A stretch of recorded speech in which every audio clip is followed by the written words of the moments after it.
Life has a way of testing us when we least expect it. One moment, everything seems to be going according to plan. And the next moment, you find yourself standing in the wreckage of what you thought was your stable, predictable existence. The job you counted on disappears overnight. The relationship you invested years in crumbles before your eyes. The health scare that changes everything in a single doctor's visit. The financial security that evaporates in ways you never imagined possible. In these moments, when the ground beneath your feet feels like it's giving way, when the future you planned seems to dissolve into uncertainty, there is one skill that separates those who thrive from those who merely survive. That skill is the ability to remain calm in the center of the storm. Not the kind of superficial calm that comes from denial or distraction, but the deep, unshakable calm that comes from understanding something profound about the nature of life itself. Most people believe that calmness is the absence of chaos, but this is a fundamental misunderstanding. True calmness is not about avoiding life's storms. It's about learning to stand steady while the winds howl around you. It's about discovering that within you lies a source of peace that no external circumstance can touch. Today, we're going to explore how to access that inner sanctuary, how to build the kind of mental and emotional resilience that allows you to not just survive life's inevitable challenges, but to emerge from them stronger, wiser, and more capable than before. Chapter 1. The Illusion of Control. The first step toward unshakable calmness begins with understanding one of the most liberating truths you will ever encounter. Most of the anxiety, panic, and overwhelm you experience when life falls apart comes from fighting against something that was never yours to control in the first place. You see, human beings are wired to believe they have far more control over their circumstances than they actually do. This illusion of control is both a blessing and a curse. It's a blessing because it motivates you to take action, to work toward your goals, to believe that your efforts matter. But it becomes a curse when you extend that sense of control to areas of life that exist completely outside your influence. The economy, other people's decisions, natural disasters, accidents, illness, death. These forces operate according to their own laws, completely indifferent to your plans, your needs, or your timeline. When you base your sense of security on controlling things you cannot control, you set yourself up for a kind of suffering that is entirely optional. You create resistance against reality itself, and resistance against reality is the source of almost all emotional pain. Think about it. When something unexpected happens, your immediate response is often to fight against it mentally. You tell yourself this shouldn't be happening. You rage against the unfairness of it all. You exhaust yourself, trying to force circumstances back into the shape you prefer. But here's what the calmest people in the world understand that others don't. They've learned to distinguish between what they can influence and what they cannot. They've trained themselves to pour their energy exclusively into their circle of influence while accepting everything outside that circle with a kind of peaceful surrender. This doesn't make them passive or resigned. It makes them incredibly powerful because they're not wasting their limited energy fighting battles they cannot win. The ancient Stoic philosophers had a profound understanding of this principle. They taught that we suffer not from events themselves, but from our judgments about events. When you can separate what happens to you from what you think about what happens to you, you discover a space of freedom that no external circumstance can touch. In that space, you find the eye of the hurricane, perfect stillness in the center of chaos. Consider how this applies to every area of your life. You cannot control whether you get laid off, but you can control how you respond to unemployment. You cannot control whether someone leaves you, but you can control how you process that loss and what you choose to do next. You cannot control whether you face a health crisis, but you can control your attitude toward healing and your commitment to whatever treatment is available. This shift in perspective is not about becoming passive or accepting defeat. It's about becoming strategic with your emotional and mental energy. When you stop trying to control the uncontrollable, you free up enormous amounts of energy that you can redirect toward the things you actually can influence. Your thoughts, your actions, your responses, your decisions about what to do next. The people who remain calm during crisis have internalized this wisdom so deeply that it becomes automatic. When something unexpected happens, they don't waste time asking why this is happening to them. They don't spend energy wishing things were different.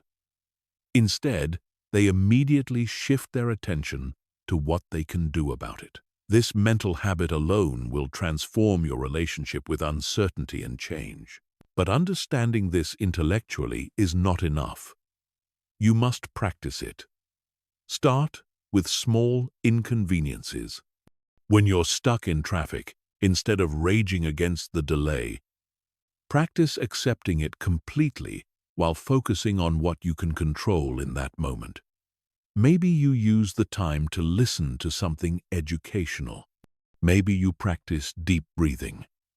Maybe you simply observe your surroundings with curiosity instead of frustration. When you face a larger crisis, the same principle applies on a bigger scale. Accept the reality of what has happened completely, without resistance, without the mental commentary that tells you it shouldn't be this way. Then, from that place of acceptance, ask yourself what you can do about it.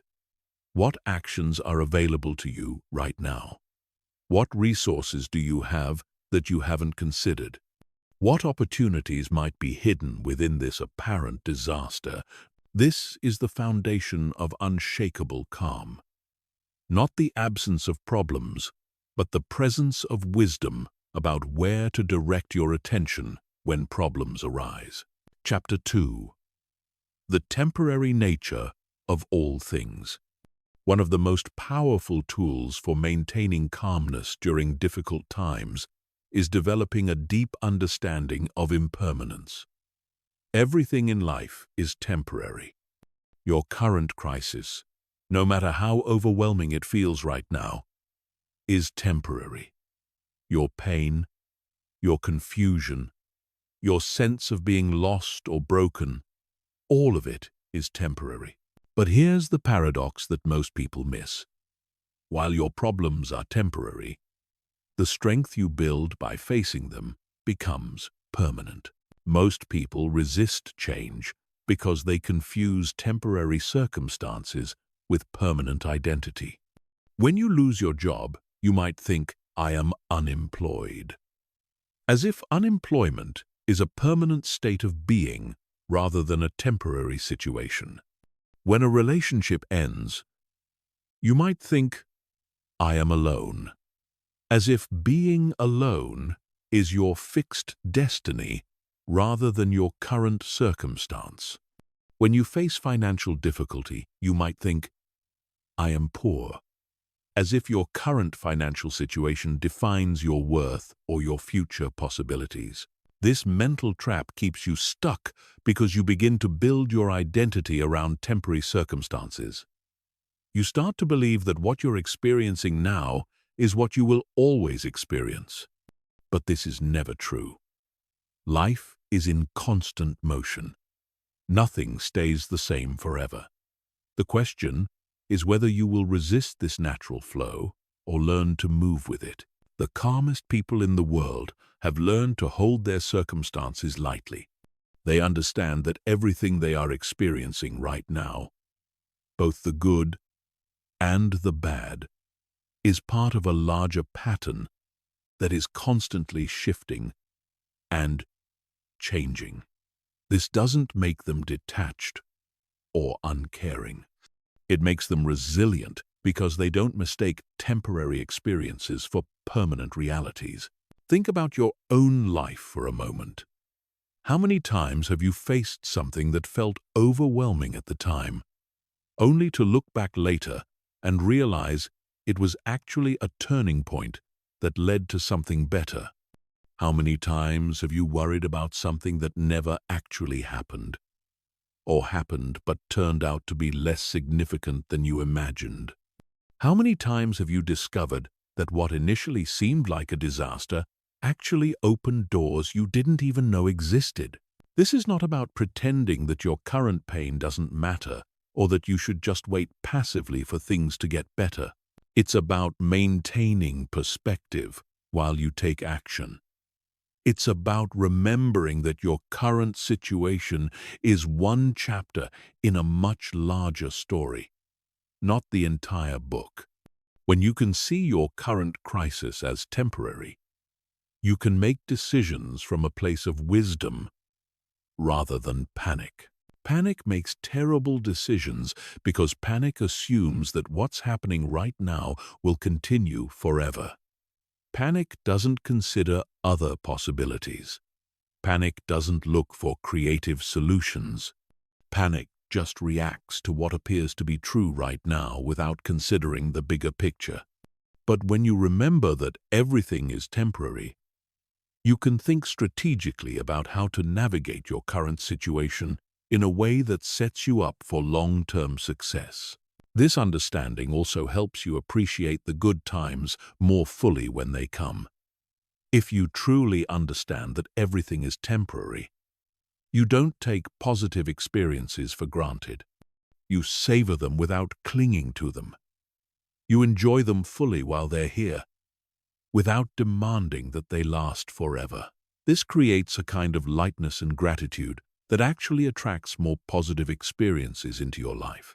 The Buddhist concept of impermanence teaches that suffering comes from attachment to things that are naturally changing. When you try to hold on to something that is meant to be temporary, you create resistance against the natural flow of life. But when you learn to appreciate things fully while holding them lightly, you can enjoy life's gifts without being destroyed when they change form. Practice observing the temporary nature of everything in your daily life. Notice how your emotions shift throughout the day. Observe how your energy levels rise and fall. Watch how your thoughts change from moment to moment. Pay attention to how the weather changes, how the seasons cycle, how even your physical body is constantly changing and renewing itself. This practice will help you develop what psychologists call emotional flexibility, the ability to experience intense emotions without being overwhelmed by them, because you know they will pass. When you're facing a major crisis, this flexibility becomes invaluable. You can feel the fear, the sadness, the anger, or the confusion fully without believing that these emotions are permanent states of being. Remember, the storm will pass. It always does. But the person you become by learning to stand calm in the center of the storm, that person remains with you forever. Every crisis you navigate successfully makes you more capable of handling future challenges with grace and wisdom. Chapter 3. Building your inner sanctuary. In the midst of external chaos, the most important thing you can do is cultivate an inner space that remains untouched by circumstances. This is not about denial or escapism. This is about developing access to a part of yourself that exists beyond the reach of external events. Think of it as building an inner sanctuary, a place of peace and clarity that you can access regardless of what's happening around you. Most people look for peace in their external circumstances. They believe they will feel calm when their problems are solved, when their relationships are stable, when their finances are secure, when their health is perfect. But this approach to peace is inherently fragile because external circumstances are always changing. The peace that depends on circumstances is not really peace at all. It's just temporary relief that can be shattered at any moment. True peace, the kind that remains steady during crisis, comes from within.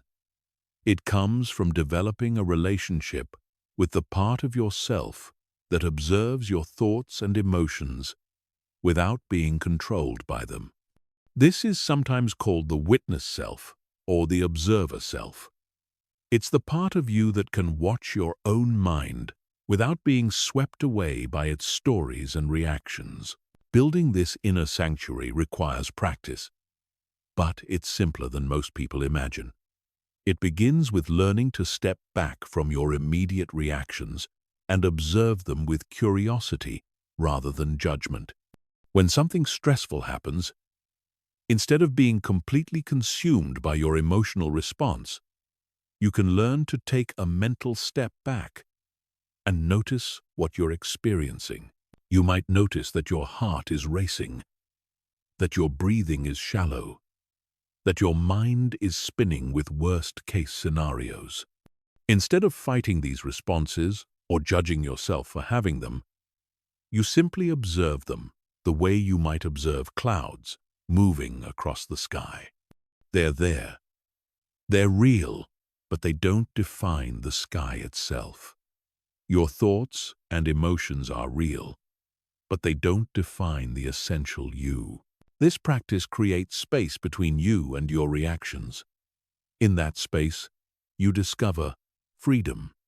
In that space, you can choose how to respond rather than simply reacting automatically.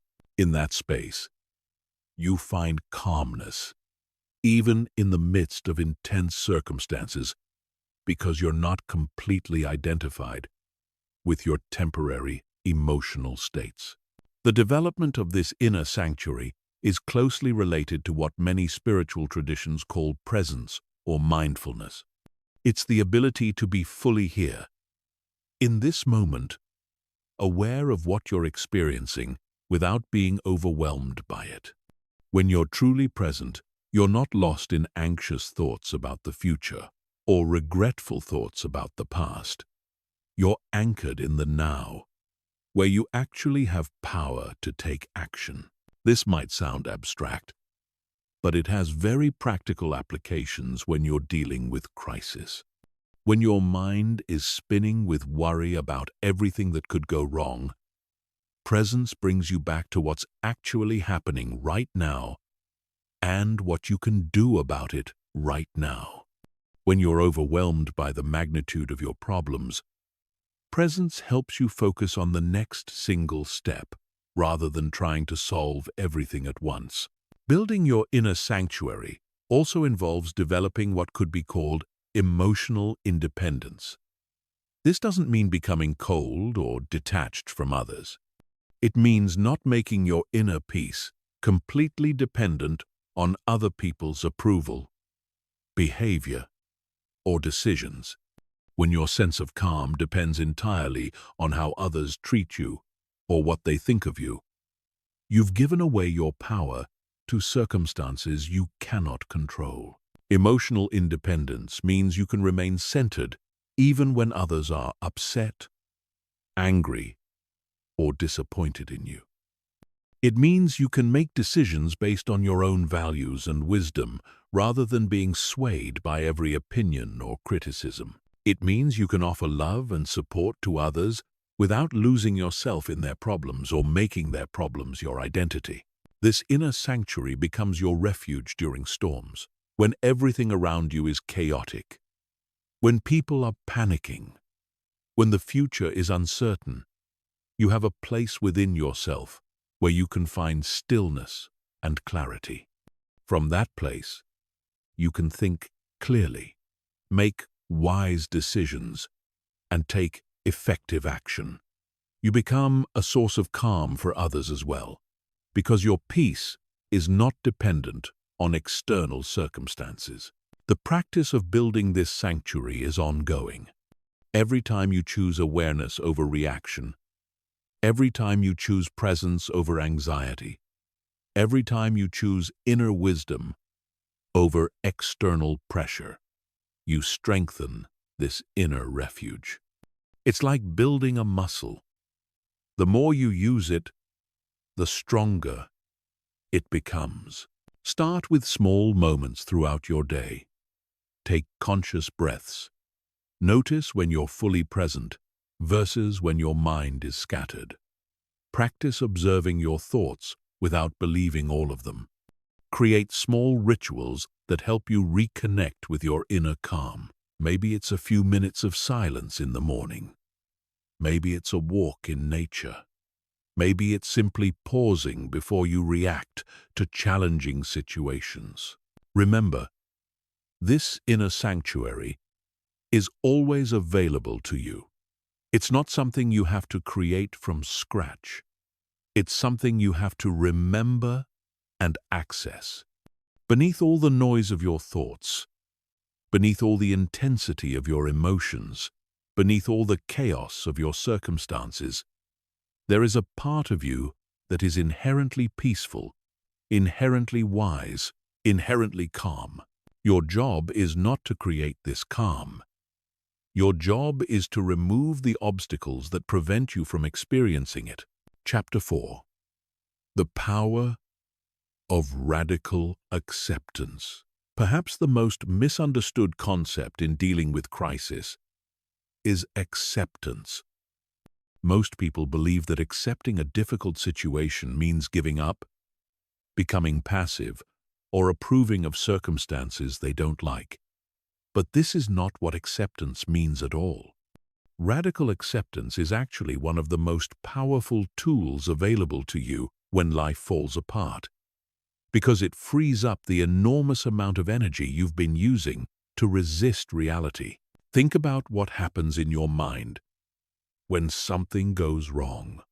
Your immediate response is usually some version of, "This shouldn't be happening." You spend mental and emotional energy fighting against what has already occurred. You replay scenarios about how things should have gone differently. You exhaust yourself, wishing the situation was other than it is. All of this mental resistance accomplishes absolutely nothing except to increase your suffering. Radical acceptance means fully acknowledging what is actually happening right now without wasting energy on wishes that it were different. It doesn't mean you have to like what's happening. It doesn't mean you won't work to change what you can change. It simply means you stop fighting against the reality of what has already occurred, so that you can direct your energy toward dealing with it effectively. This distinction is crucial. There is a massive difference between accepting what has happened and accepting that nothing can be done about it. Acceptance of what has happened is the starting point for effective action.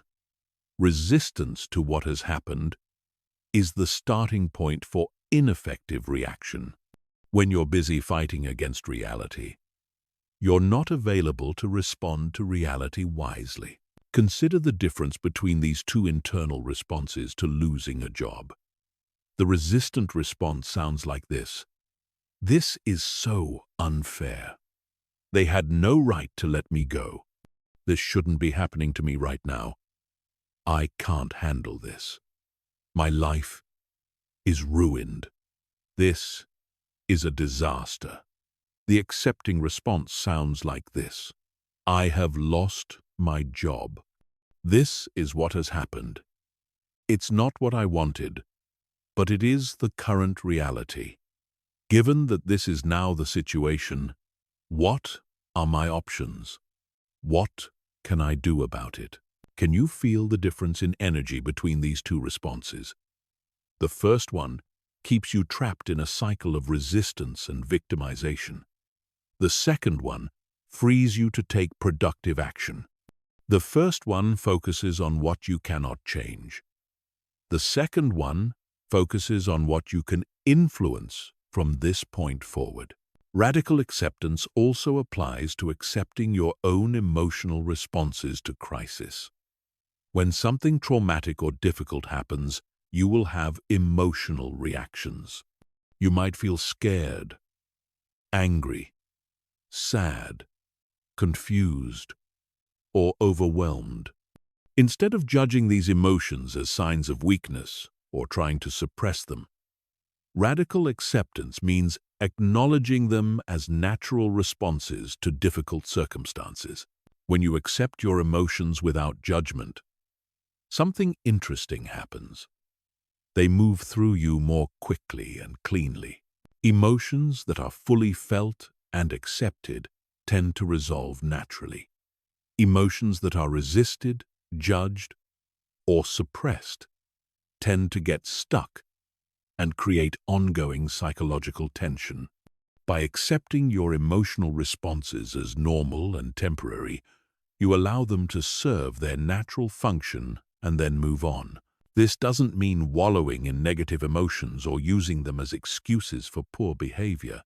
It means feeling them fully, learning from them if there's something to learn, and then taking appropriate action despite their presence. You can feel afraid and still take brave action. You can feel sad and still make wise decisions. You can feel angry and still respond with integrity. Radical acceptance extends to accepting uncertainty as well. One of the most difficult aspects of crisis is not knowing what's going to happen next. The human mind craves certainty and predictability. So, when the future becomes unclear, anxiety naturally arises. But fighting against uncertainty is like fighting against the weather. It's a fundamental characteristic of existence that cannot be eliminated no matter how much you resist it. Instead of exhausting yourself trying to eliminate uncertainty, you can learn to become comfortable with not knowing. You can develop what some people call uncertainty tolerance, the ability to move forward and make decisions even when you don't have all the information you would prefer to have. This skill is invaluable during crisis because crisis situations are inherently uncertain. Practicing radical acceptance also means accepting other people exactly as they are, especially during times when you might need their help or support. This doesn't mean approving of harmful behavior or failing to set appropriate boundaries. It means recognizing that other people will respond to crisis in their own way, according to their own capacity and understanding, and that you cannot control their responses. When you stop trying to make other people react to crisis the way you think they should react, you free yourself from a tremendous amount of frustration and disappointment.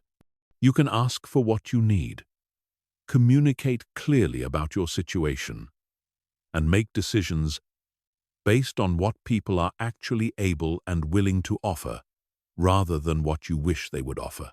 The practice of radical acceptance becomes easier when you understand that acceptance and action are not opposites. In fact, acceptance is often the prerequisite for effective action. When you fully accept what has happened, you can see your situation clearly without the distortion that comes from resistance. Clear seeing leads to wise action. Resistant seeing leads to reactive behavior that often makes situations worse. Start practicing radical acceptance with small daily annoyances. When you're stuck in traffic, practice accepting it completely instead of fighting against it mentally. When someone disappoints you, practice accepting their behavior without immediately trying to change them or judge them. When you make a mistake, practice accepting it as something that has already happened, instead of beating yourself up about it. This practice will build your capacity for radical acceptance during larger crises. You'll discover that acceptance doesn't make you passive or weak. It makes you incredibly powerful because you're working with reality instead of against it. Chapter 5. Emotional regulation in crisis. When life falls apart, your emotional system naturally goes into overdrive. This is not a sign of weakness or failure. It's a normal human response to threat and uncertainty. However, being overwhelmed by your emotions during crisis makes it much more difficult to think clearly, make good decisions, and take effective action. Learning to regulate your emotions during difficult times is one of the most practical and important skills you can develop. Emotional regulation doesn't mean suppressing your emotions or pretending to feel differently than you actually feel. It means developing the ability to experience intense emotions without being completely controlled by them. It means creating enough space between you and your emotional reactions that you can choose how to respond, rather than simply reacting automatically. The first step in emotional regulation is understanding what emotions actually are. Emotions are information. They tell you something about your situation and your needs. Fear tells you that you perceive a threat and need to take protective action. Anger tells you that you perceive an injustice and might need to set boundaries or stand up for yourself. Sadness tells you that you have lost something important and might need time to grieve and process. The problem arises when you either ignore this information completely or become so overwhelmed by it that you cannot think clearly about how to respond. Both extremes are problematic. Ignoring emotions leads to poor decision-making because you're missing important information about your situation. Being overwhelmed by emotions also leads to poor decision-making because you're reacting from a state of panic rather than wisdom. Healthy emotional regulation involves feeling your emotions fully, listening to the information they provide, and then making conscious choices about how to respond. This process requires slowing down the automatic cycle between feeling and reacting. In that slowed-down space, you can process what you're experiencing and decide what to do about it. One of the most effective techniques for emotional regulation during crisis is something called the stop method. When you notice yourself becoming overwhelmed by emotions, you stop what you're doing, take a deep breath, observe what you're feeling without judgment, and then proceed with conscious awareness rather than automatic reaction. The stop phase is crucial because it interrupts the momentum of emotional overwhelm. Instead of being swept away by intense feelings, you create a pause that gives you access to your higher thinking abilities. The breathing phase activates your parasympathetic nervous system, which naturally calms your body's stress response. The observing phase helps you gain perspective on what you're experiencing. The proceeding phase ensures that your next actions are chosen rather than automatic. Another powerful technique is called emotional labeling. When you're experiencing intense emotions during crisis, take a moment to identify and name what you're feeling as specifically as possible. Instead of just saying, "I feel terrible," try to identify the specific emotions present. Are you feeling scared about the future? Angry about unfair treatment? Sad about what you've lost? Overwhelmed by too many demands? Lonely because you feel unsupported? This labeling process activates the prefrontal cortex of your brain, which naturally reduces the intensity of emotional reactions. It also helps you understand what your emotions are trying to tell you, which makes it easier to respond appropriately. If you're feeling scared, you might need to focus on creating safety or getting support.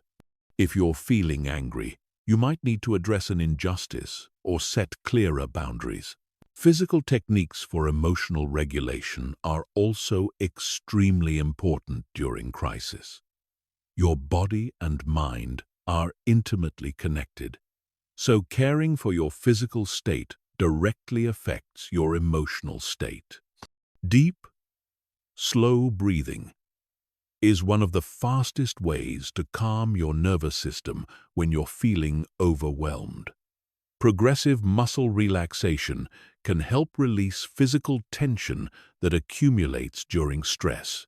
Regular exercise, even if it's just walking, helps metabolize stress hormones and releases mood-regulating chemicals in your brain.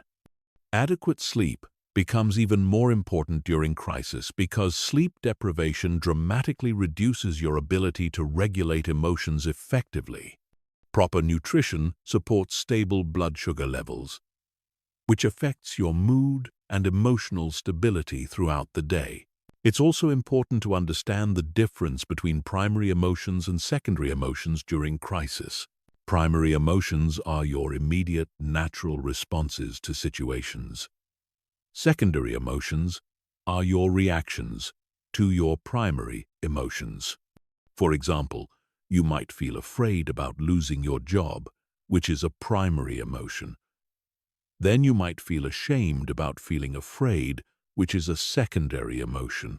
Secondary emotions often cause more suffering than primary emotions because they involve judging your natural responses as wrong or inappropriate. During crisis, it's particularly important to practice self-compassion about your emotional reactions. You're dealing with difficult circumstances, and it's normal to have intense emotional responses.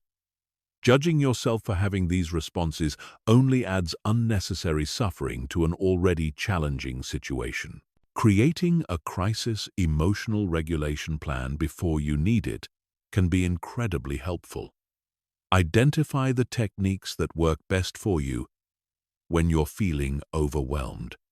Maybe it's calling a supportive friend, taking a hot bath, going for a walk, practicing deep breathing, or writing in a journal. Having a clear plan removes the decision-making burden when you're already stressed and makes it more likely that you'll use effective coping strategies. Remember that emotional regulation during crisis is a skill that improves with practice. Don't expect to master it immediately, especially when you're dealing with intense situations. Be patient with yourself as you learn. Each time you practice creating space between your emotions and your reactions, you build your capacity for emotional resilience. The goal is not to eliminate difficult emotions during crisis. The goal is to experience them without being completely overwhelmed by them, to learn from the information they provide, and to respond from a place of wisdom rather than pure reaction. This ability will serve you not only during major crises, but in all the smaller challenges and stresses of daily life. Chapter 6. Reframing crisis as opportunity. One of the most transformative shifts you can make when life falls apart is learning to see crisis not as pure destruction, but as a powerful catalyst for growth and change. This doesn't mean pretending that difficult situations are enjoyable or denying the real pain and loss that crisis can bring. It means developing the ability to recognize the hidden opportunities that exist within every breakdown. Most people view crisis as something that happens to them, something external that disrupts their plans and destroys their security. But what if crisis is actually something that happens for them? What if the very circumstances that seem to be tearing your life apart are actually clearing space for something better to emerge? This perspective shift doesn't happen automatically. It requires conscious practice and a willingness to look beyond the immediate pain, to see larger patterns and possibilities. Consider how many of the most successful people in any field have stories of crisis that became turning points. The job loss that led to starting their own business. The health scare that caused them to completely redesign their lifestyle and priorities. The relationship ending that freed them to discover who they really were outside of that dynamic. The financial disaster that taught them skills and resilience they never would have developed otherwise. This is not about romanticizing suffering or suggesting that all pain leads to positive outcomes. Sometimes, crisis is simply crisis, and the main task is to survive and heal from it. But more often than most people realize, what appears to be a disaster contains within it the seeds of breakthrough, innovation, and transformation. The question is whether you have the vision to recognize these possibilities and the courage to act on them. Crisis has a unique way of stripping away everything that isn't essential. When your normal routines and securities are disrupted, you're forced to examine what actually matters to you. Many people discover during crisis that they were spending enormous amounts of energy maintaining things that didn't truly serve their deepest values or long-term happiness. The job that provided security but drained their soul. The relationship that looked good on the surface but prevented authentic intimacy. The lifestyle that impressed others but left them feeling empty. When these structures collapse, the initial experience is usually terror and grief. You feel like you're losing everything. But as you learn to navigate the uncertainty, you often discover that what you're actually losing are the barriers that were preventing you from accessing your true potential. Crisis can be a harsh but effective teacher that shows you where you've been settling for less than you deserve or avoiding challenges that would help you grow. The process of reframing crisis requires developing what psychologists call post-traumatic growth. This is the recognition that traumatic or highly challenging experiences can actually result in positive psychological changes. People who experience post-traumatic growth often report increased appreciation for life, deeper relationships with others, greater awareness of their own strength and resilience, and a clearer sense of their priorities and values. This growth doesn't happen despite the crisis. It happens because of the crisis. The disruption forces you out of your comfort zone and demands that you develop new skills, discover hidden resources, and question assumptions that may have been limiting you. The very process of surviving something you didn't think you could survive teaches you that you're more capable than you previously believed. Learning to reframe crisis also involves looking for what wants to emerge from the breakdown. Often, crisis occurs when some aspect of your life has outgrown its current form and needs to evolve. The career that no longer fits who you've become. The living situation that no longer supports your growth. The identity that no longer reflects your authentic self. Crisis can be life's way of pushing you toward changes you needed to make, but were too comfortable or afraid to initiate on your own. This doesn't mean you should seek out crisis or be grateful for traumatic experiences. It means that when crisis does occur, as it inevitably will, you can look for the growth opportunities hidden within it. You can ask yourself what this experience is teaching you about your strengths, your values, your relationships, and your priorities. You can explore what new possibilities are becoming available now that old structures have been cleared away. The practice of reframing requires patience because the opportunities within crisis are rarely obvious in the beginning. When you're in the acute phase of dealing with a major life disruption, survival is the primary concern. The growth and opportunity usually become visible only as you move through the experience and begin to integrate what you've learned. Start by looking for small examples in your own life where something that initially seemed negative eventually led to positive changes. Maybe a rejection that led you to a better opportunity. Maybe a failure that taught you important lessons. Maybe a loss that helped you appreciate what you still had. Building awareness of these patterns in your past helps you maintain hope and perspective when facing current challenges. You can also practice reframing smaller daily disruptions as opportunities to build resilience and flexibility. When plans change unexpectedly, instead of seeing it only as an inconvenience, you can see it as practice for handling uncertainty. When someone disappoints you, instead of seeing it only as betrayal, you can see it as information about boundaries you need to set or independence you need to develop. Remember, reframing crisis as opportunity doesn't require you to feel grateful for painful experiences or to pretend they're not difficult. It simply means remaining open to the possibility that even the most challenging circumstances can become catalysts for positive change. This openness itself becomes a source of resilience because it helps you maintain hope and agency, even when external circumstances seem hopeless. Chapter 7. The strength found in vulnerability. There's a common misconception that staying calm during crisis means being strong in the traditional sense. People often believe they need to be stoic, independent, and emotionally controlled to navigate difficult times effectively. But this understanding of strength is not only incomplete, it's often counterproductive. True resilience during crisis comes from embracing what might seem like the opposite of strength: vulnerability. Vulnerability in crisis doesn't mean falling apart or being unable to function.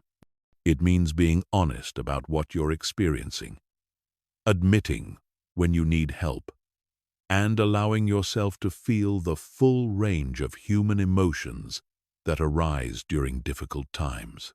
This kind of openness actually requires tremendous courage because it goes against everything most people have been taught about how to handle adversity.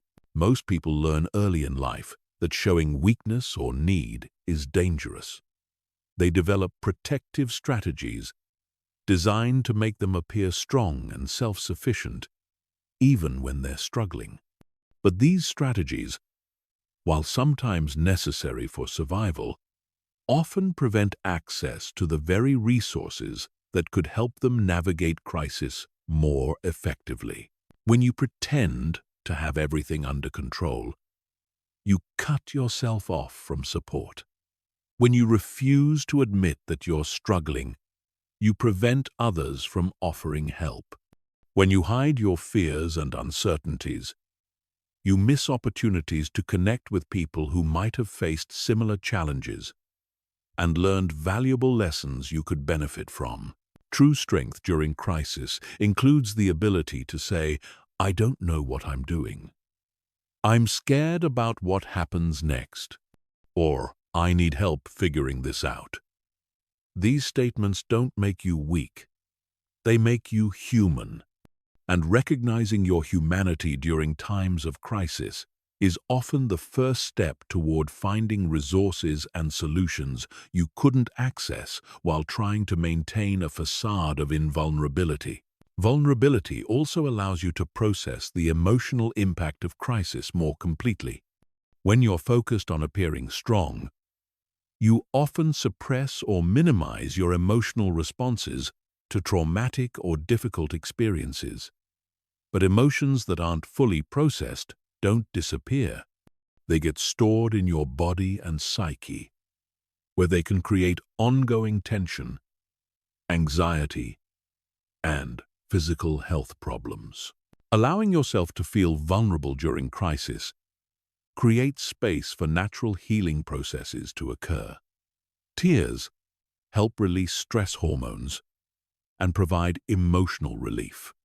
Talking about your fears and concerns helps you process them cognitively and often leads to new insights or solutions. Accepting comfort and support from others helps regulate your nervous system and reminds you that you're not alone in your struggles. The practice of vulnerable strength also involves being honest about your limitations during crisis. Instead of trying to handle everything yourself, you can acknowledge what you're genuinely capable of managing and what areas require additional support or resources. This honest assessment allows you to allocate your energy more effectively and prevents the burnout that comes from trying to do more than is humanly possible. Many people discover during crisis that their relationships become deeper and more meaningful when they allow themselves to be vulnerable. Sharing your struggles with trusted people creates opportunities for genuine intimacy and connection that wouldn't be possible if you always maintained a strong, independent facade. People often want to help, but don't know how to offer support to someone who appears to have everything together. Vulnerability during crisis also includes being open about not having all the answers. One of the most stressful aspects of major life disruptions is the pressure to know what to do next, to have a clear plan, to be certain about decisions that will affect your future. But crisis, by definition, involves entering unknown territory where your previous strategies and knowledge may not apply. Admitting that you don't know what to do next is not failure. It's honesty. And from that honest place, you can begin to explore options, gather information, seek advice, and experiment with different approaches. When you're pretending to know what you're doing, you're less likely to remain open to new information or alternative solutions that might be more effective than your original plans. The vulnerability required during crisis extends to your relationship with uncertainty itself. Instead of fighting against not knowing what will happen, you can learn to become comfortable with uncertainty as a natural part of the human experience. This doesn't mean you won't work toward creating more security and predictability in your life. It means you won't exhaust yourself fighting against the reality that some things will always be unknown. Practicing vulnerability in smaller ways prepares you for the larger vulnerabilities that crisis demands. You can start by admitting when you don't understand something, asking for help with minor challenges, or sharing your concerns with trusted friends. Each time you practice being vulnerable and discover that the world doesn't end, you build confidence in your ability to be open during more challenging times. You can also practice self-compassion as a form of vulnerability. Instead of being harsh and critical with yourself when you make mistakes or struggle with difficult situations, you can treat yourself with the same kindness you would show a good friend facing similar challenges. This internal vulnerability, being gentle with your own human limitations and imperfections, creates a foundation of self-support that remains available even when external support is limited. Remember that vulnerability is not the same as helplessness. Vulnerable strength means being open about what you're experiencing, while still taking appropriate action to address your situation. It means feeling your fears while still moving forward with courage. It means admitting your limitations while still using whatever resources and capabilities you do have available. Chapter 8. Creating stability in unstable times. When external circumstances are chaotic and unpredictable, one of the most important things you can do is create islands of stability in your daily life. These stable elements serve as anchors that keep you grounded when everything else feels like it's shifting beneath your feet. The key is understanding that stability doesn't have to come from having all your problems solved. It can come from maintaining consistent practices and routines that provide structure and meaning regardless of what's happening around you. Many people make the mistake of abandoning their normal routines and self-care practices during crisis, thinking they don't have time for such things when their world is falling apart. But this is exactly backwards. During stable times, you can afford to be inconsistent with your daily practices because your external circumstances provide structure and predictability.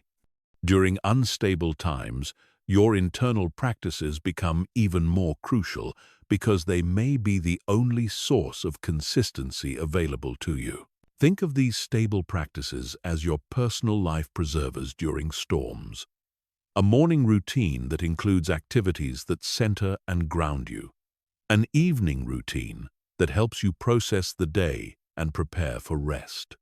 Regular exercise that helps regulate your nervous system and maintain physical health.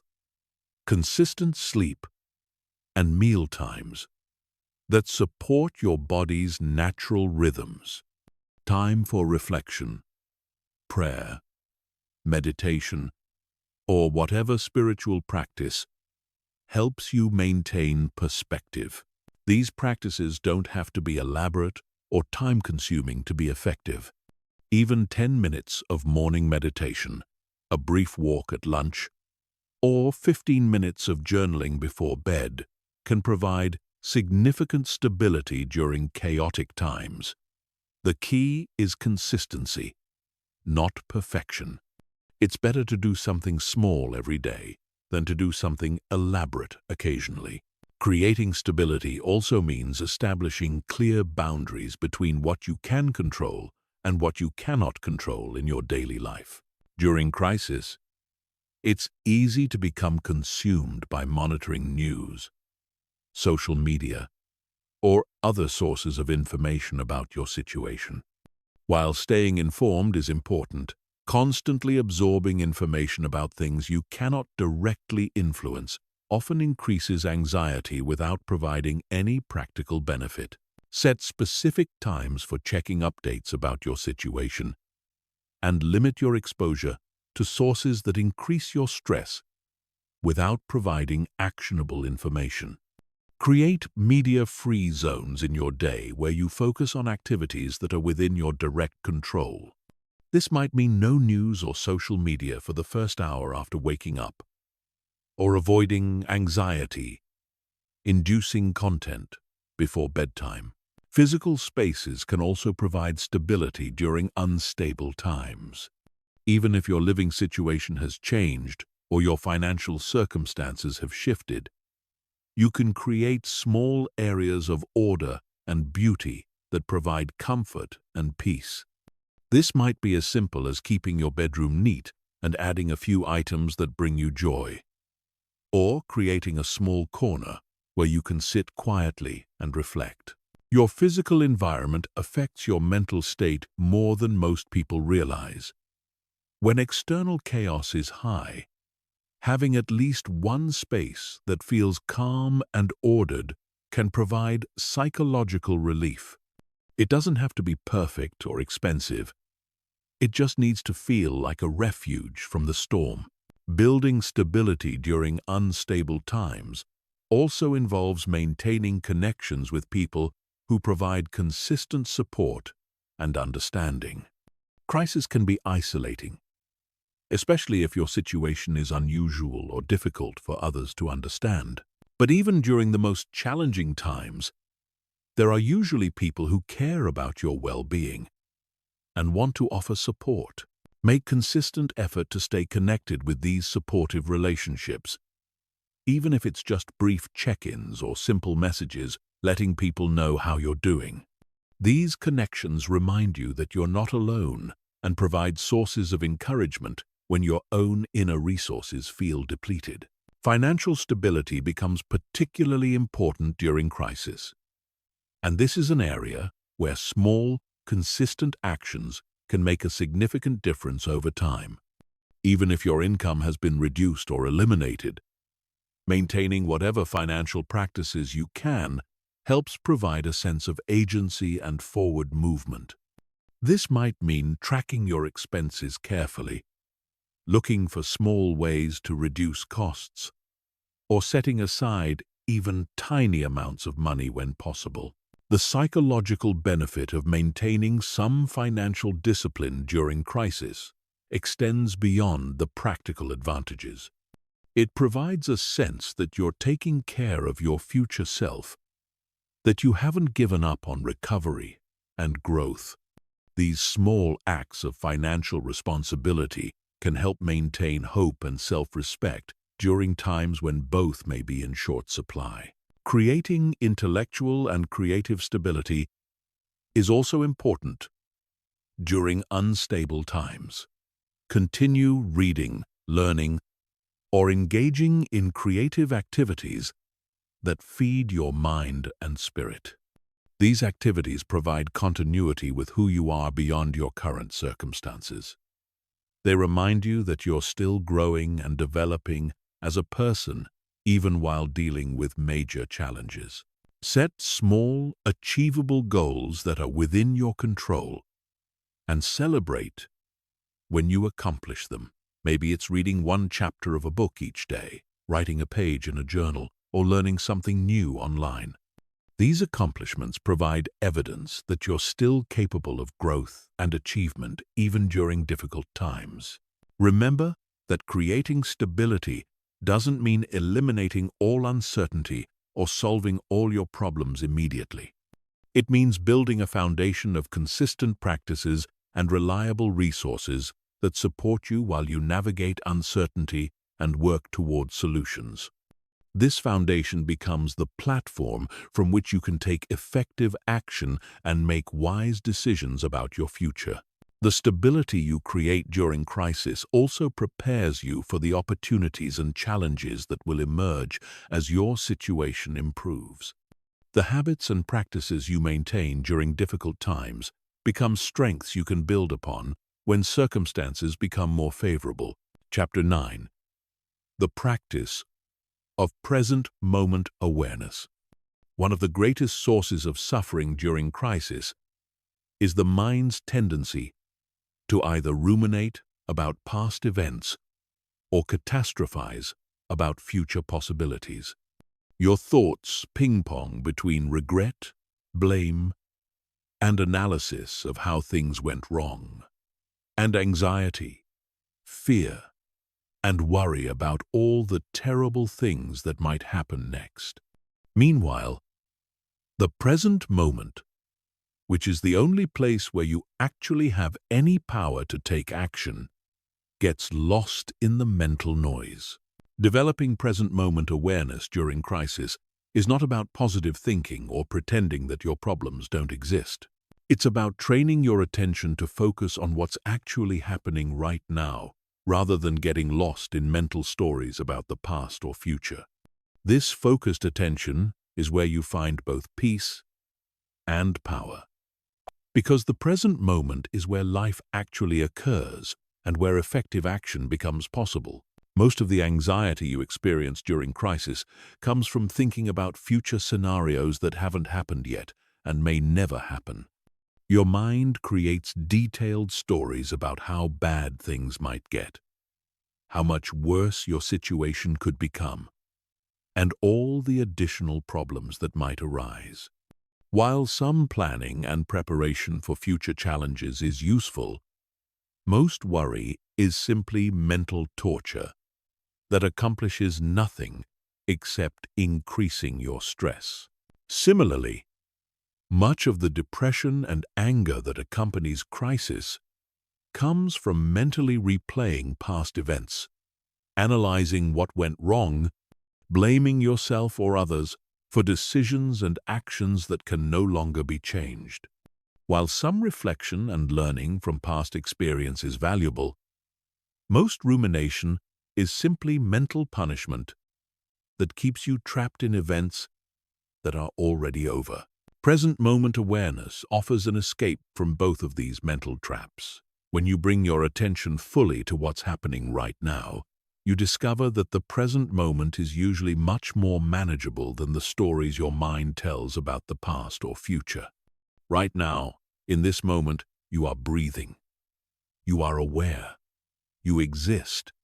Whatever challenges you're facing, in this immediate moment, you are surviving them. This doesn't mean the present moment is always pleasant during crisis. You might be feeling fear, sadness, anger, or confusion in the present moment. But even difficult emotions are more manageable when experienced directly rather than amplified by mental stories. Fear about what's happening right now is different from fear about all the things that might happen in the future.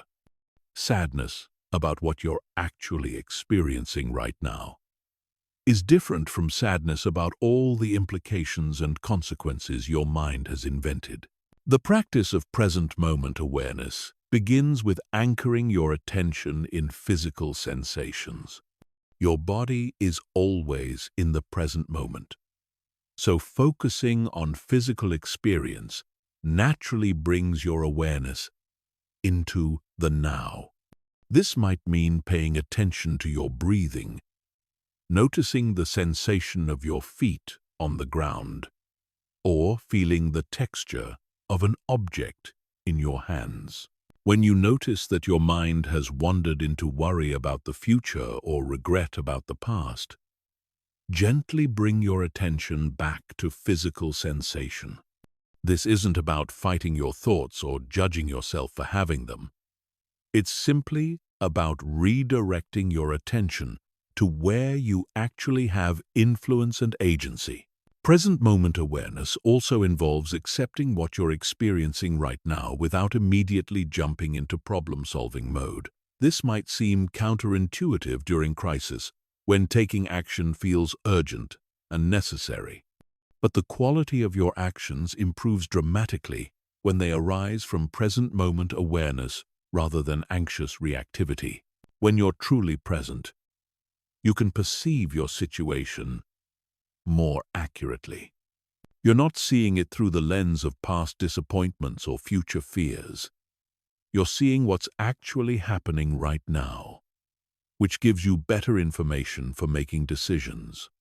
You can also access your intuition and inner wisdom more easily when your mind isn't scattered across time. This present-centered approach to crisis doesn't mean you won't plan for the future or learn from the past. It means you'll do these activities from a centered, aware state rather than from anxiety and reactivity. Planning that arises from present moment awareness is more creative and realistic. Learning that occurs from present moment reflection is more useful and less self-punishing. The practice of present moment awareness during crisis also helps you notice and appreciate whatever positive elements exist in your current situation. Even during the most difficult times, there are usually some aspects of your experience that are neutral or even pleasant. The taste of your morning coffee, the feeling of warm sunlight on your skin, a kind word from a friend, a moment of laughter or beauty. These positive moments aren't insignificant during crisis. They're reminders that life includes more than just your problems. They provide relief from stress and help maintain your connection to joy and appreciation. But you can only notice them when your attention is present, rather than lost in mental stories about your troubles. Building present moment awareness is a practice that develops over time. Start with short periods of bringing your attention to the present. Maybe one conscious breath at a time. Maybe 30 seconds of really noticing what you can see, hear, and feel right now. Maybe taking a few moments during routine activities like washing dishes or walking to be fully engaged with the physical experience.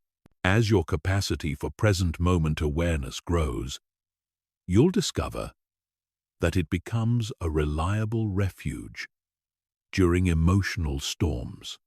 No matter what's happening in your life, you can always return to the present moment and find some measure of peace and clarity there. This doesn't solve your external problems, but it provides the mental and emotional stability necessary for addressing them wisely. Chapter 10. Building Resilience for Future Challenges.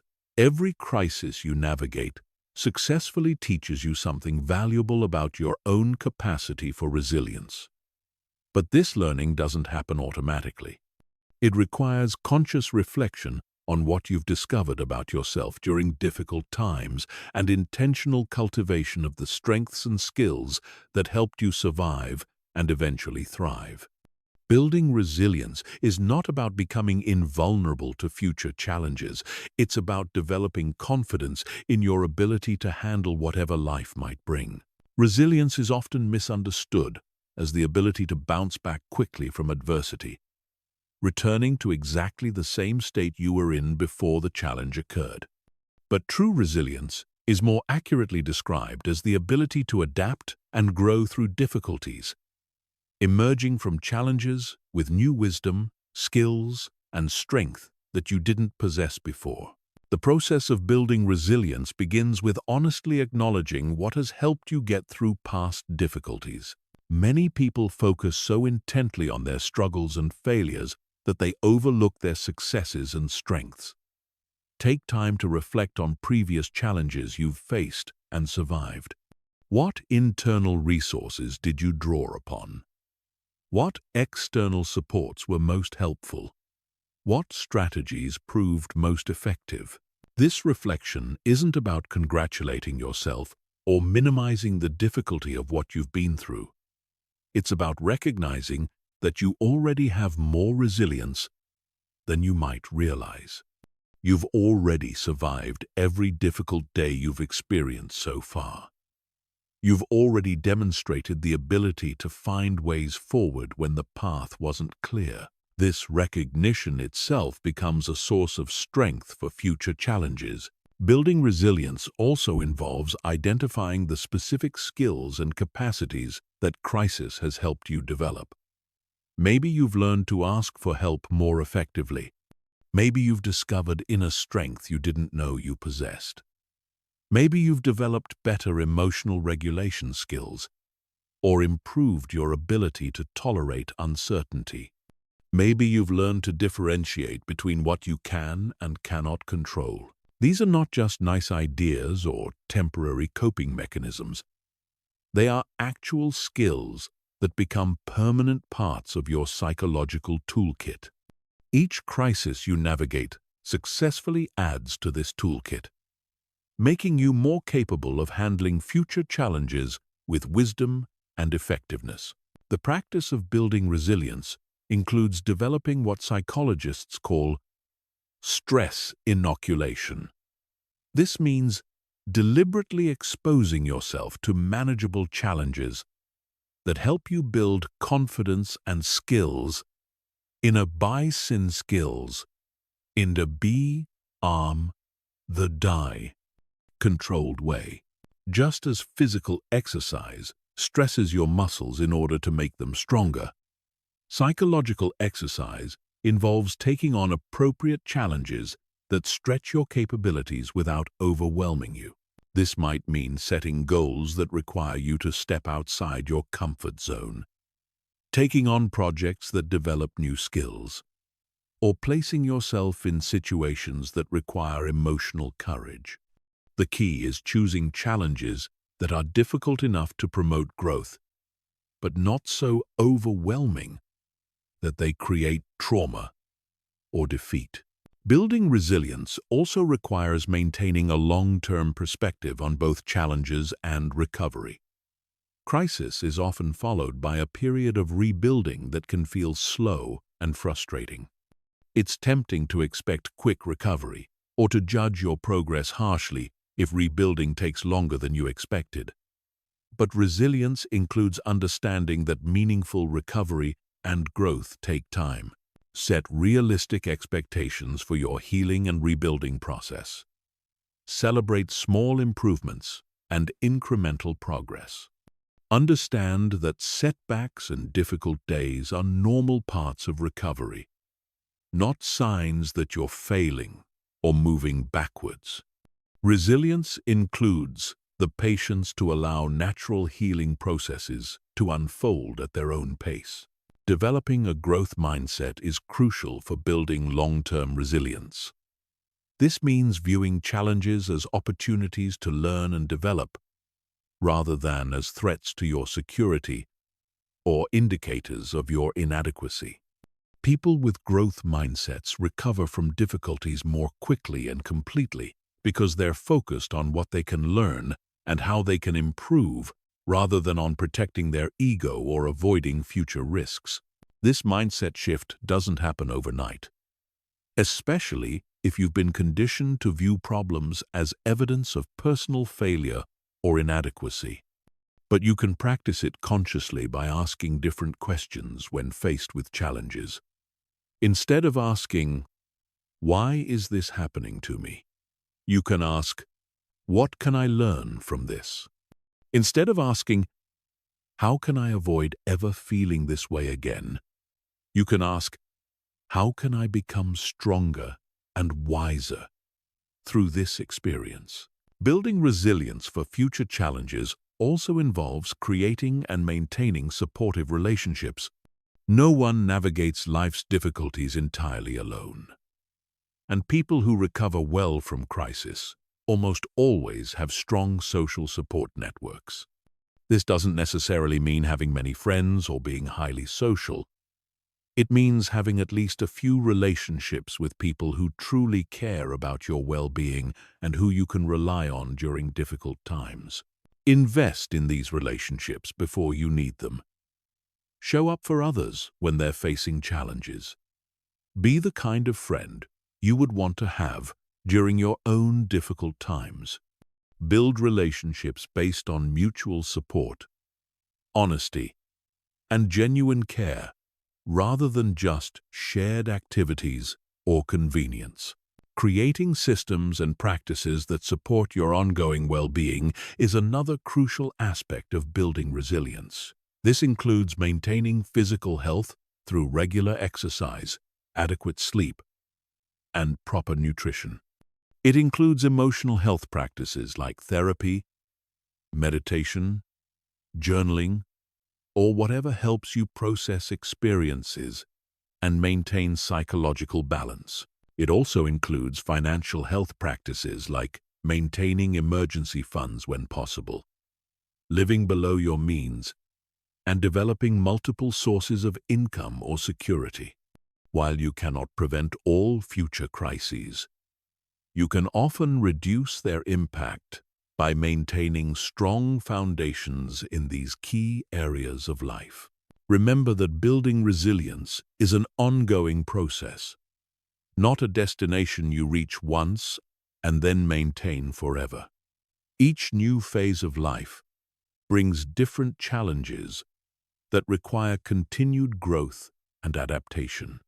The goal is not to become immune to difficulty, but to become increasingly skilled at navigating whatever difficulties arise with wisdom, courage, and grace.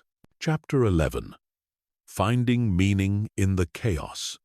When life falls apart, one of the most disorienting experiences is the sense that everything you're going through is meaningless, random, and pointless.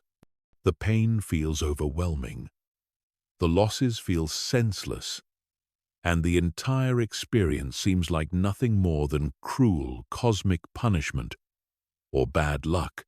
But this perception of meaninglessness often causes more suffering than the actual circumstances themselves. Learning to find meaning in your struggles doesn't eliminate the difficulty, but it transforms your relationship with that difficulty in ways that can be profoundly healing and empowering. Meaning is not something you discover like a hidden treasure waiting to be found. Meaning is something you create through the way you choose to interpret and respond to your experiences. This is simultaneously the most challenging and the most liberating truth about human existence. You cannot control what happens to you, but you have enormous influence over what your experiences mean to you and what you choose to do with them. The search for meaning during crisis often begins with asking different questions. Instead of asking, "Why is this happening to me?" which often leads to feelings of victimization and helplessness, you can ask, "How can I grow through this experience?" Or, "What is this situation teaching me about life, about myself, about what truly matters?"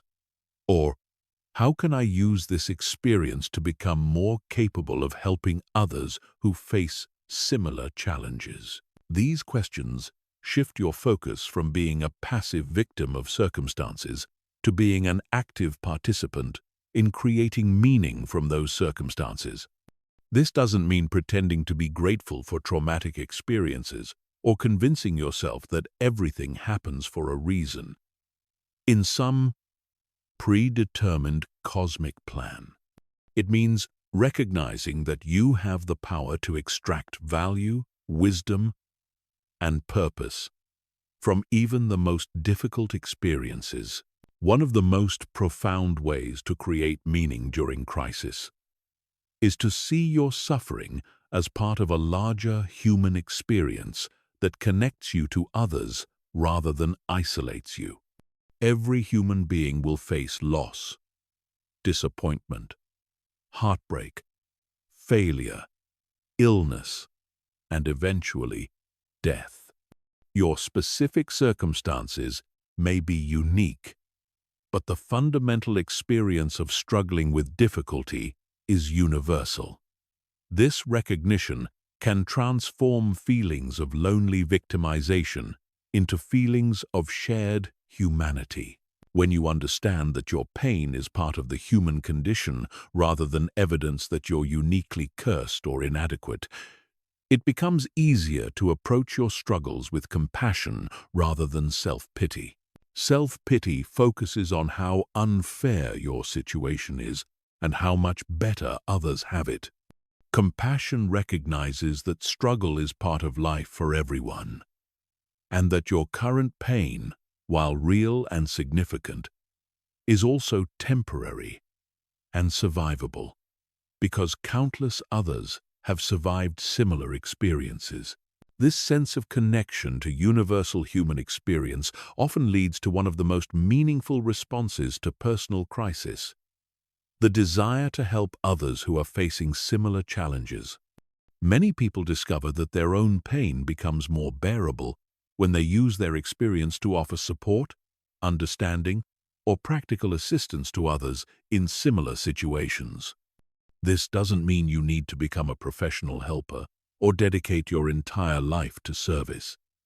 It simply means recognizing that your struggles have given you knowledge and empathy that could be valuable to others. The meaning you create from crisis often involves discovering strengths and capacities you didn't know you possessed. Many people live their entire lives without being truly tested by significant adversity.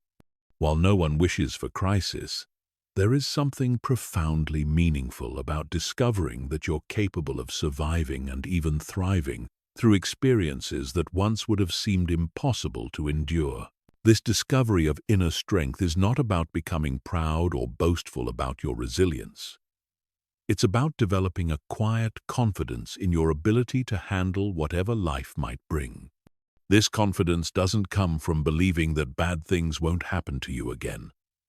It comes from knowing that if difficult things do happen, you have the capacity to find ways through them. Finding meaning in chaos also often involves clarifying your values and priorities in ways that might not have occurred during easier times. When your normal routines and securities are stripped away, you're forced to examine what actually matters most to you. Many people discover during crisis that they were spending enormous amounts of time and energy on things that don't align with their deepest values, while neglecting the relationships, activities, and pursuits that bring real fulfillment. This clarification process can be painful because it often involves acknowledging that you've been living out of alignment with your authentic self. But it's also incredibly valuable because it provides direction for rebuilding your life in ways that are more meaningful and satisfying. Crisis becomes the catalyst for creating a life that is more intentional, more authentic, and more aligned with what truly matters to you. The process of meaning-making during crisis also frequently involves a shift in how you define success and failure. Many people enter crisis with very narrow definitions of success that are based primarily on external achievements, acquisitions, or recognition. But when these external markers of success are threatened or lost, you're forced to develop more internal definitions of what constitutes a meaningful life. Success might become defined as maintaining your integrity during difficult times, or developing deeper relationships with people you care about, or contributing something valuable to your community, or simply becoming a more compassionate and wise human being. These internal definitions of success are much more stable than external ones because they depend on choices you can make regardless of your circumstances. Creating meaning from crisis doesn't require you to believe that everything happens for a reason, or that all suffering serves some higher purpose. It simply requires you to take responsibility for deciding what your experiences will mean to you and how you will allow them to shape your character and your future choices. This is perhaps the ultimate expression of human freedom. The ability to choose your response to whatever circumstances you face. The meaning you create doesn't have to be grand or universally applicable. It can be deeply personal and specific to your own journey. Maybe the meaning of your crisis is learning to ask for help when you need it. Maybe it's discovering that you're stronger than you thought. Maybe it's realizing which relationships truly matter to you. Maybe it's understanding that material security is less important than you previously believed. Maybe it's simply learning to be present with difficult emotions without being overwhelmed by them. Remember that the process of creating meaning from crisis is ongoing. The meaning you make of your experiences today may deepen or evolve as time passes, and you gain more perspective. What initially seems like pure loss may eventually reveal unexpected gifts. What initially feels like random suffering may eventually connect to larger patterns of growth and development in your life. The key is to remain open to the possibility that your current struggles, no matter how painful or senseless they may seem right now, can become part of a meaningful story about who you are and who you are becoming. This openness itself becomes a source of hope and resilience that can sustain you through the darkest periods of any crisis. Chapter 12. The Power of True Surrender. Perhaps no concept is more misunderstood in the context of crisis than surrender.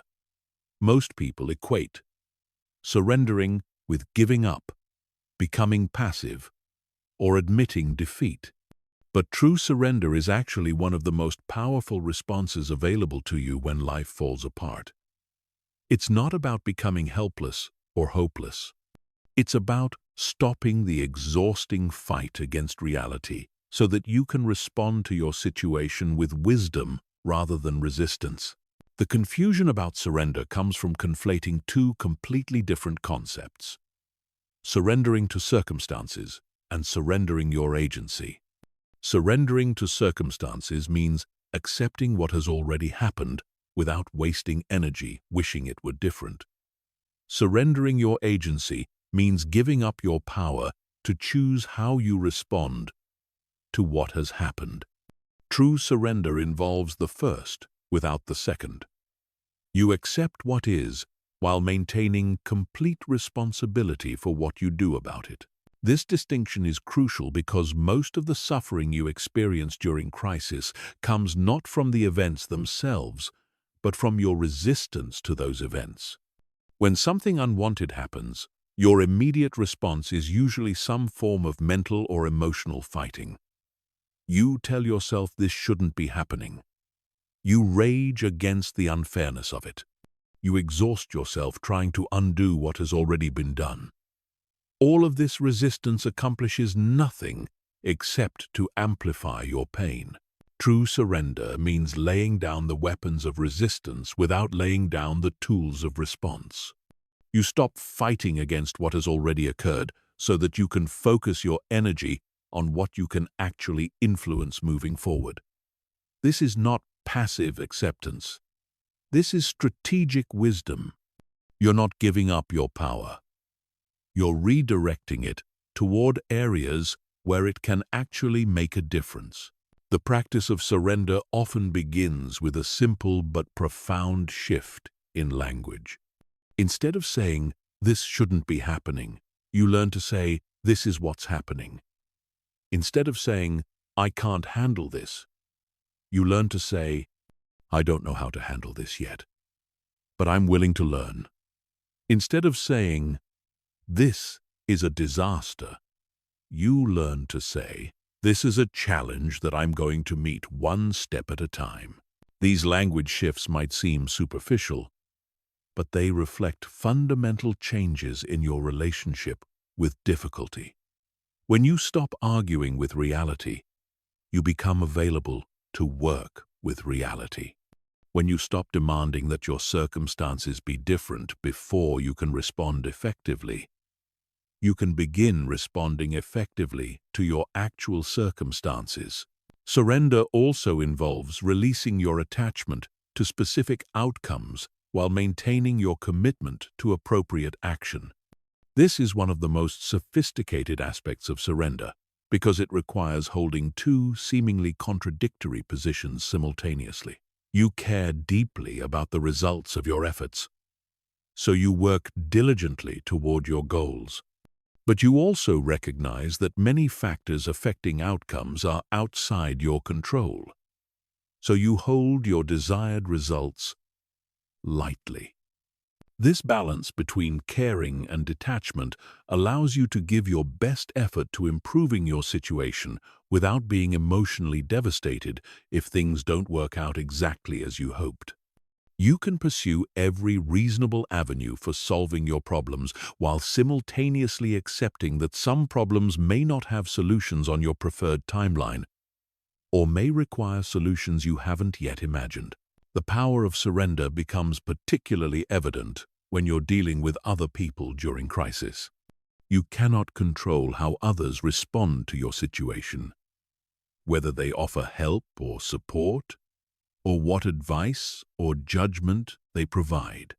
Trying to control other people's responses creates enormous frustration and wastes energy you need for dealing with your actual problems. Surrendering in relationships during crisis means asking clearly for what you need while accepting that others may or may not be able or willing to provide it. You can communicate your situation honestly without demanding specific responses. You can express appreciation for support that is offered without becoming resentful when support is not available. You can maintain your boundaries and standards without trying to force others to meet your expectations. This approach to surrender in relationships often leads to surprising outcomes. When you stop trying to control how others respond to your crisis, they often become more willing to offer authentic support. When you stop demanding specific forms of help, people sometimes offer assistance in ways you wouldn't have thought to request. When you release others from your expectations, they frequently exceed those expectations voluntarily. Surrender also applies to your relationship with time during crisis. One of the most frustrating aspects of difficult periods is that they often last longer than you want them to last. You want your problems solved quickly. You want your pain to end immediately. You want clarity about your future right now. But healing, problem-solving, and rebuilding often take more time than impatience allows. Surrendering to the natural timing of recovery doesn't mean becoming passive about seeking solutions. It means working diligently on what you can influence, while accepting that some processes simply cannot be rushed. You can take every appropriate action to improve your situation while simultaneously accepting that results may unfold on a different timeline than your preferences would dictate. The practice of surrender often requires letting go of the story you had been telling yourself about how your life was supposed to unfold. Most people enter crisis with specific plans, expectations, and assumptions about their future. When crisis disrupts these plans, part of the suffering comes from grieving the future you thought you were going to have. This grief is natural and necessary. But at some point, surrender involves releasing attachment to the story that is no longer possible so that you can become available to the story that is actually emerging. This doesn't mean you won't work toward many of the same goals you had before. It means you hold those goals more flexibly and remain open to possibilities you hadn't previously considered. True surrender often leads to what many people describe as a profound sense of relief. When you stop fighting against reality, when you stop trying to control outcomes that are beyond your influence, when you release others from your expectations and yourself from impossible demands, an enormous burden is lifted. This relief doesn't solve your external problems, but it frees up the energy you need to address those problems effectively. The deepest level of surrender involves trusting that you have the capacity to handle whatever unfolds, even if you can't see how right now. This is not blind optimism or denial of genuine dangers. This is confidence in your ability to meet challenges as they arise, to learn what you need to learn, to find resources you didn't know were available, and to discover strengths you didn't realize you possessed. This trust doesn't develop overnight, especially if your current crisis has shaken your confidence in your own capabilities. But each time you practice surrendering to what is while maintaining responsibility for your response, you build evidence that you're more resilient and resourceful than you might have believed. This evidence becomes the foundation for the kind of deep trust that allows you to face uncertainty with calmness rather than panic. Chapter 13. Rebuilding your life from the ground up. After you've learned to stay calm during the acute phase of crisis, after you've developed emotional regulation skills and found meaning in your struggles, eventually comes the phase that many people find most challenging: rebuilding. This is the process of creating a new life structure from whatever remains after your previous life has been disrupted. Rebuilding is both an art and a science, requiring both practical skills and deep wisdom about what kind of life you actually want to create. The rebuilding phase often begins before the crisis phase has completely ended. You might still be dealing with ongoing challenges, uncertainty, and emotional ups and downs while simultaneously beginning to make decisions about your future direction. This overlap can feel overwhelming because it requires you to manage current difficulties while also planning for an uncertain future. But understanding this as a natural part of the process helps you approach rebuilding with appropriate patience and realistic expectations.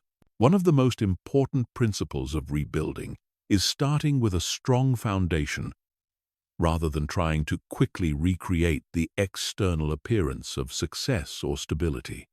Many people make the mistake of rushing to replace what they've lost without taking time to examine whether what they've lost was actually serving their highest good. The job that provided security but drained their energy. The relationship that looked good on the surface but prevented authentic intimacy. The lifestyle that impressed others but left them feeling empty. Crisis often provides an opportunity to rebuild more intentionally than you built the first time. When you're young and just starting out in life, you often make choices based on limited information, external expectations, or assumptions that you later discover don't align with your authentic values and desires. But when you're rebuilding after crisis, you have the advantage of experience, self-knowledge, and clarity about what truly matters to you. The foundation of intentional rebuilding begins with honest self-assessment. What aspects of your previous life were genuinely fulfilling and worth recreating? What aspects were you maintaining out of habit, obligation, or fear rather than genuine choice? What dreams and aspirations did you abandon or postpone that might now be worth pursuing? What values and priorities have been clarified or shifted through your crisis experience? This self-assessment process requires courage because it often reveals that you were living in ways that weren't fully authentic or satisfying.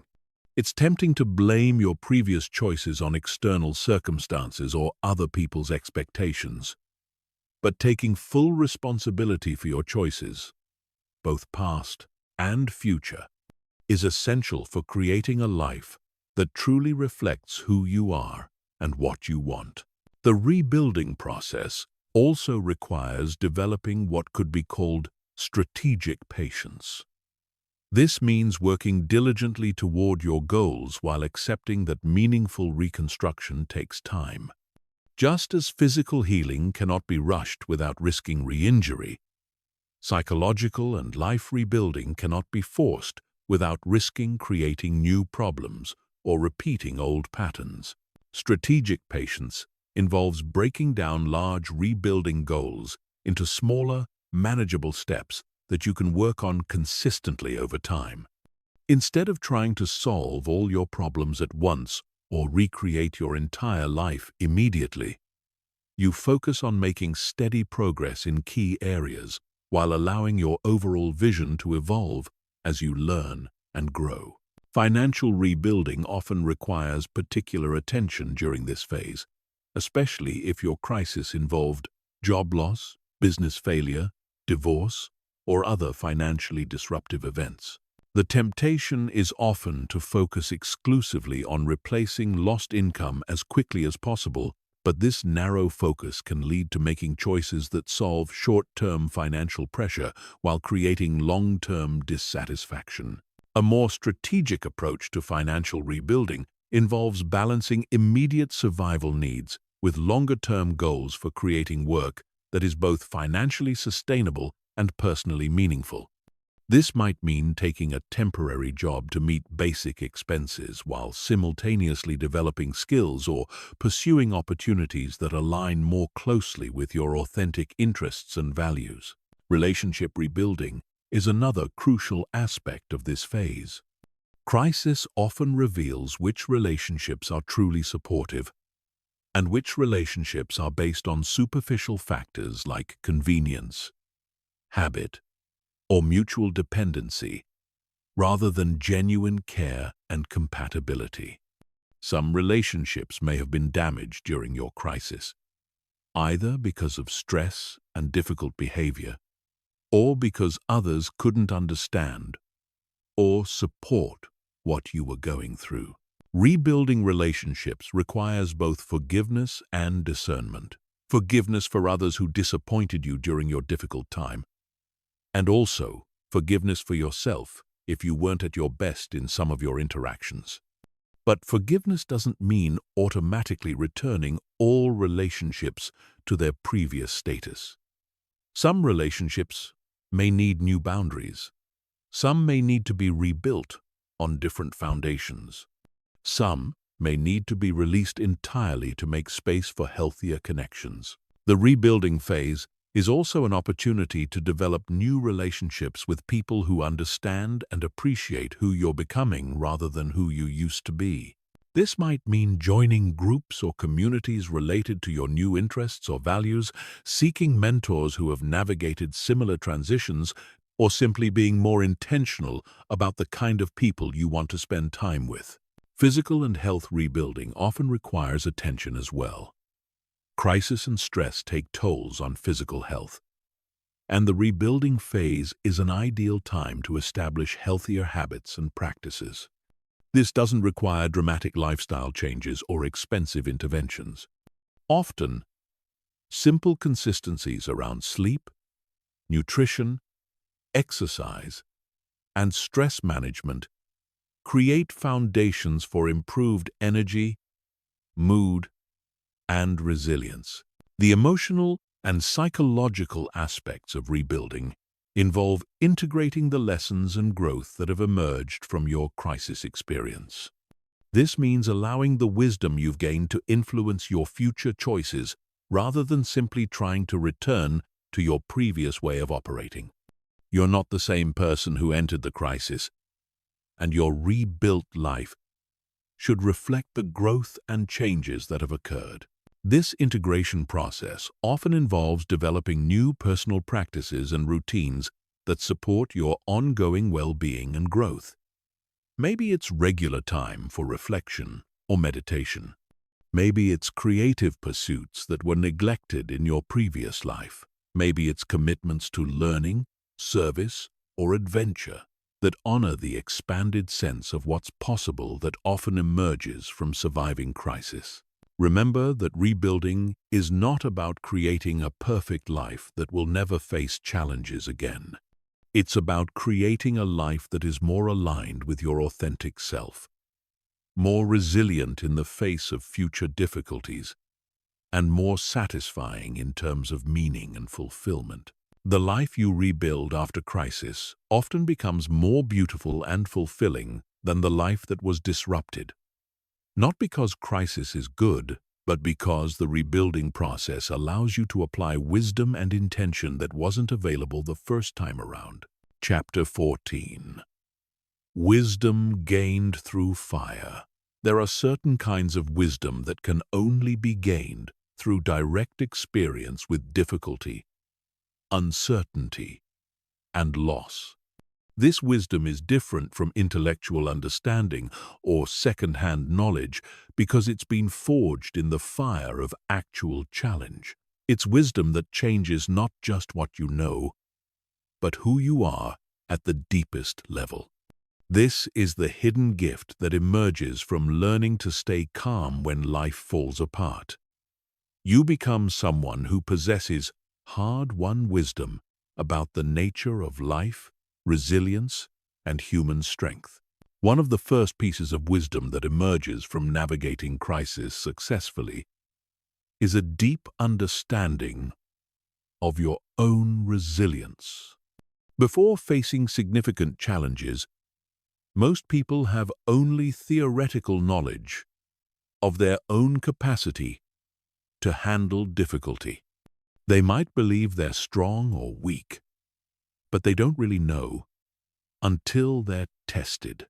When you've actually survived something you weren't sure you could survive, when you found ways forward when the path wasn't clear, when you've discovered inner resources you didn't know existed, you develop unshakable confidence in your ability to handle whatever life might bring.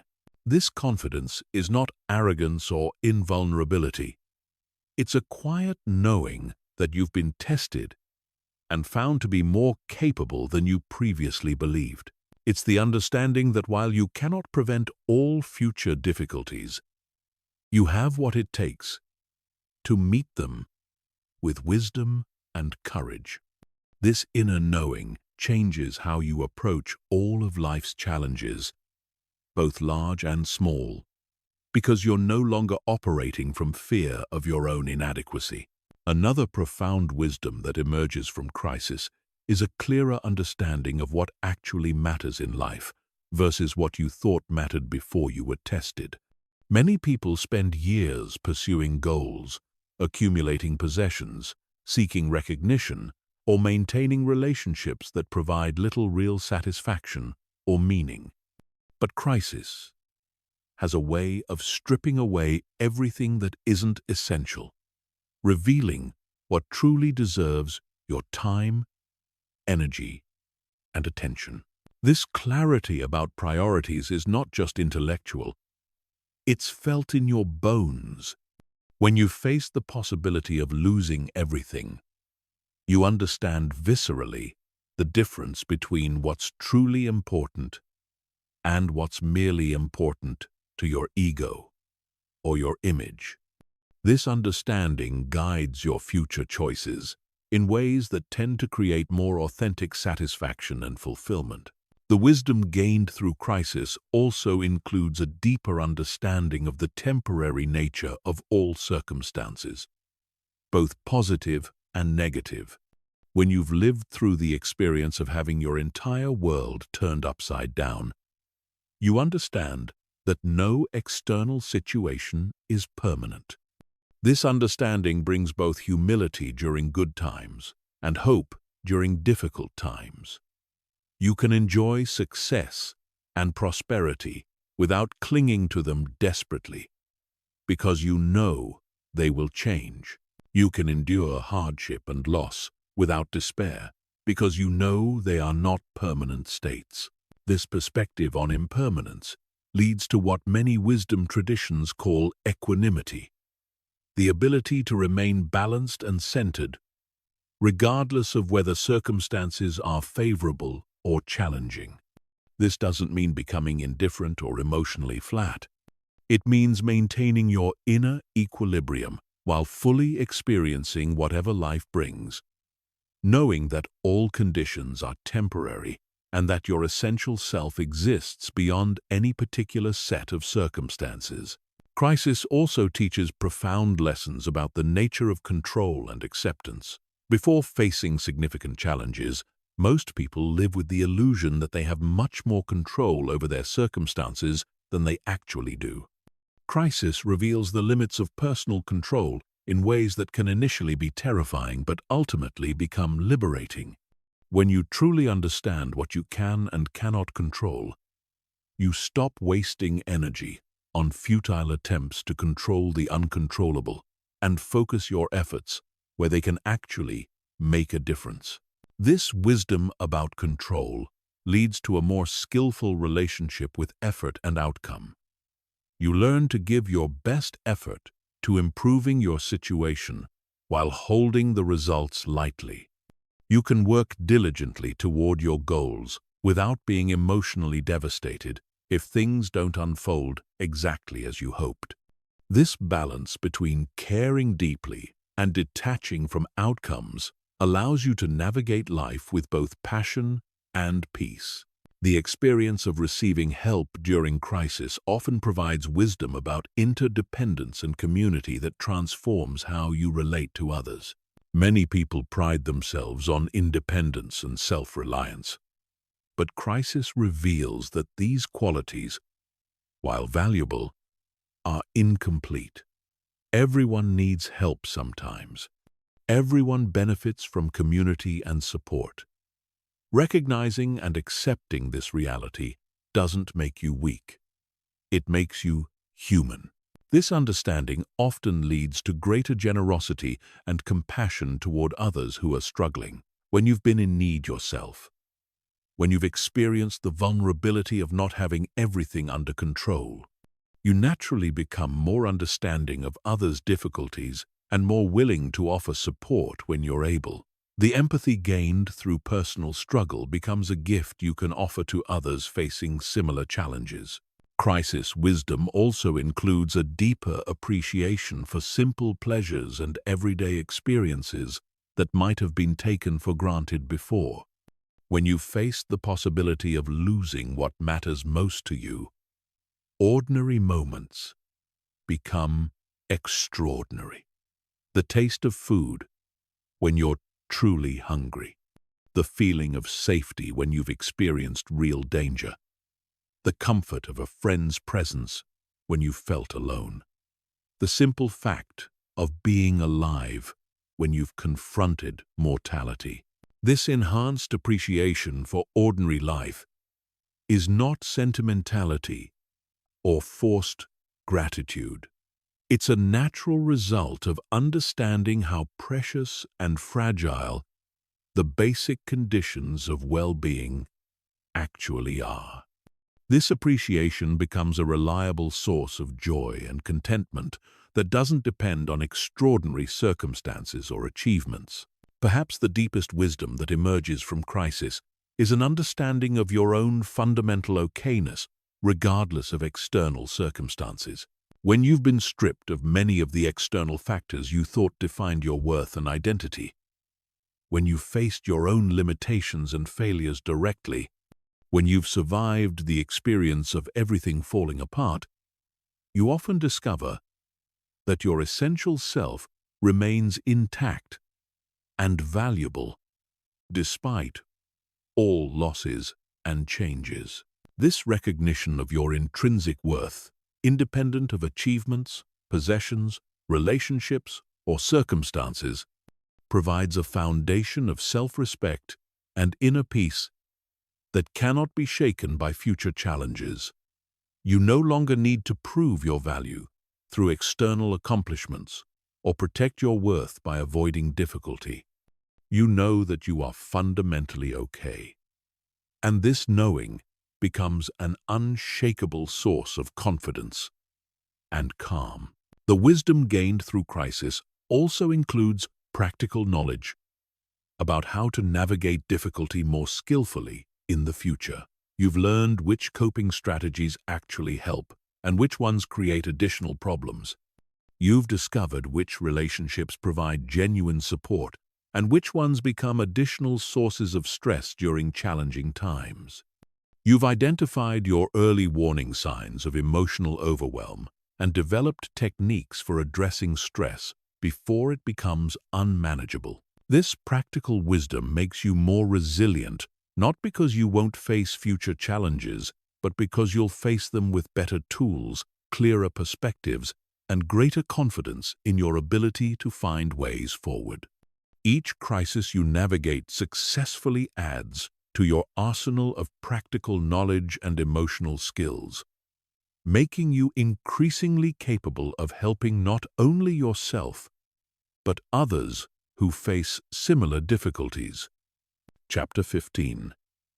Becoming unshakable. After traveling through the depths of crisis and emerging with newfound wisdom and strength, you arrive at a state that can best be described as being unshakable. This is not a state of rigid invulnerability or emotional numbness. It's a flexible strength that allows you to remain centered and responsive regardless of what life brings. Being unshakable means you've developed the capacity to face uncertainty, loss, and challenge without being fundamentally destabilized by them. The unshakable person is not someone who never faces difficulties or never experiences intense emotions. They are someone who has learned to maintain their inner equilibrium while fully experiencing whatever arises. They can feel fear without being paralyzed by it. They can experience sadness without being consumed by it. They can face uncertainty without being overwhelmed by anxiety. Their emotional responses are natural and appropriate, but they don't define or control their essential state of being. This unshakable quality emerges naturally from having successfully navigated crisis with wisdom and grace. It's not something you achieve through trying to be unshakable. It's something that develops organically when you've repeatedly discovered that you can handle whatever life brings, that you can find meaning and growth even in difficult experiences, and that your essential self remains intact regardless of external circumstances. Being unshakable also means you've developed what could be called responsibility, the ability to choose your response to any situation rather than simply reacting automatically based on conditioning, emotion, or circumstance. This doesn't mean your responses are cold or calculated.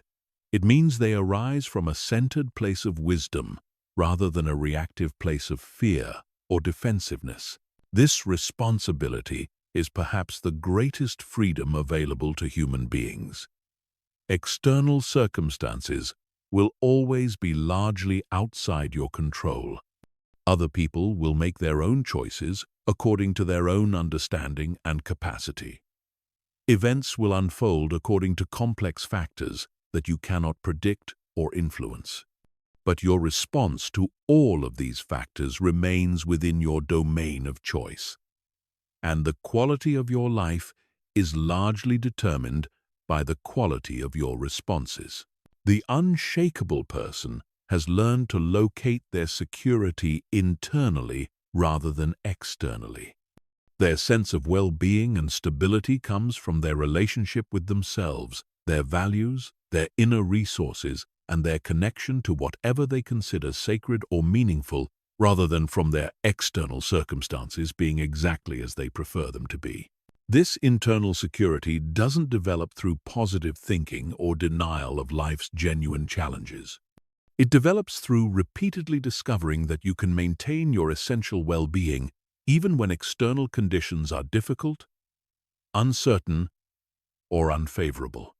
Each time you navigate challenge successfully, while maintaining your integrity and inner peace, you build evidence that your security comes from within, rather than from having everything in your external world arranged perfectly. The unshakable quality also includes a deep acceptance of life's fundamental uncertainty. Most people spend enormous amounts of energy trying to create certainty and predictability in their lives, and they suffer when these efforts inevitably fall short. But the unshakable person has made peace with uncertainty as a basic characteristic of existence. They can make plans and work toward goals while remaining flexible when circumstances require adaptation. This acceptance of uncertainty doesn't make them passive or fatalistic. If anything, it makes them more effective because they're not wasting energy fighting against the basic conditions of life. They can respond creatively and strategically to changing circumstances because they're not frozen by the need for everything to be predictable and controllable. Being unshakable also involves having developed a long-term perspective that helps you maintain equanimity during both challenging and favorable periods. When you understand that all circumstances are temporary and that your life includes cycles of difficulty and ease, success and failure, connection and solitude, you can navigate each phase without losing perspective about the larger journey. This long-term view helps you avoid being too elated by temporary successes or too devastated by temporary setbacks. You can fully experience and appreciate positive developments in your life while holding them lightly, knowing they will eventually change form. You can fully acknowledge and address difficulties without losing hope, knowing that they too will pass and often lead to unexpected opportunities for growth.